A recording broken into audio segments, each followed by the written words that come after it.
Supply আহারে পিলখানায় তো নামকাওয়াস্তে একটা কমিশন হয়েছে। সাপ্লার সবাই গরিব বলে, গ্রাম থেকে এসেছে বলে যেই গণহত্যা সাপ্লাই হয়েছে, তাদের নামে কি একটা কমিশন করতেও এই সরকারের লজ্জা লাগে? যদি লজ্জা লাগে তাহলে এই গরিব হুজুর তাদের রক্তের মধ্য দিয়ে এই সরকারে আপনার থাকতে লজ্জা লাগে না? বন্ধুরা আমার, বিএনপিকে বলতে চাই, আপনাদের হাতে ধরি, পায়ে ধরি, শহীদ জিয়ার বিএনপিকে দিল্লির দাস হতে দিব না। জামাত ইসলামের ভাইদেরকে মনে করিয়ে দেই, সাইদি সাহেবের রায়ের পরে 2 শতাধিক মানুষকে 2 দিনে পাখির মতো গুলি করে হত্যা করা হয়েছে।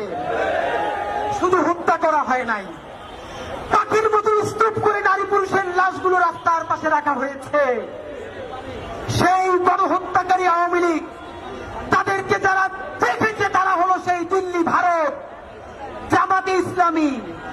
স্পষ্ট মনে রাখেন, সাইদি নিজামীদের জামাতকে ভারতের দাবিদার হতে দিব না।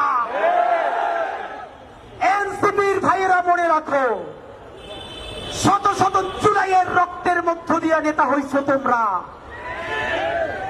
যদি এই জুলাইকে বেঁচে দিয়া দিল্লির দাসত্ব করে ক্ষমতায় আসতে চাও, হাসিনার চেয়েও ভয়ানক পরিণতি হবে।